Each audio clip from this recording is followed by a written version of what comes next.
મિત્રો, તમને એ તો ખ્યાલ જ છે કે ભાજપનું ચૂંટણી ચિહ્ન કમળ અને કોંગ્રેસનું પંજો છે. પણ શું તમને એ ખબર છે કે બંને પાર્ટીને આ નિશાન કેવી રીતે મળ્યા હતા?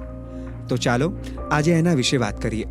1980માં ભાજપનો પાયો નખાયો તે પહેલા 1951માં શ્યામા પ્રસાદ મુખર્જીએ જનસંઘની રચના કરી હતી. ત્યારે તેનું ચિહ્ન દીવો હતું. ઇમરજન્સી પછી જનસંઘ જનતા પાર્ટીમાં ભળી ગયું અને તેનું ચિહ્ન હળધર કિસાન બની ગયું. 1980માં જ્યારે ભાજપની રચના થઈ ત્યારે હિન્દુ પરંપરા સાથે જોડીને ચિહ્ન માટે કમળને પસંદ કરવામાં આવ્યું.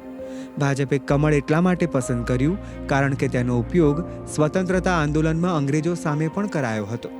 તો હવે કોંગ્રેસના પંજા વિશે વાત કરીએ. પહેલા કોંગ્રેસનું ચૂંટણી ચિહ્ન બે બળદની જોડી હતું.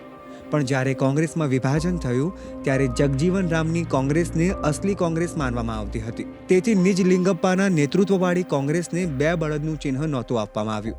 જો કે પછી સુપ્રીમ કોર્ટે ચૂંટણી પંચના આદેશ પર રોક લગાવી અને કહ્યું કે બંને જૂથ જૂના ચિહ્નનો ઉપયોગ નહીં કરી શકે. એટલે તે પછી 1971માં નિજ લિંગપ્પાના નેતૃત્વવાળી કોંગ્રેસને ચરખો અને જગજીવન રામની કોંગ્રેસને વાછરડા અને ગાયનું ચૂંટણી ચિહ્ન આપવામાં આવ્યું. પણ વાત આટલેથી ના અટકી. જગજીવન રામની કોંગ્રેસ ફરી તૂટી અને ઇન્દિરા ગાંધીની કોંગ્રેસને હાથના પંજાનું નિશાન આપવામાં આવ્યું. ઇન્દિરા ગાંધી તો ગાય અને વાછરડા વાળું જ ચિહ્ન રાખવા માંગતા હતા, પણ ચૂંટણી પંચે તેમની માંગ ફગાવી દીધી ને 1978થી લઈને અત્યાર સુધી કોંગ્રેસનું ચૂંટણી ચિહ્ન હાથનો પંજો જ રહ્યું છે. તો ઇતિહાસની અટારીએથીમાં આજે આપણે જોયું કે કેવી રીતે ભાજપને કમળનું અને કોંગ્રેસને પંજાનું નિશાન મળ્યું.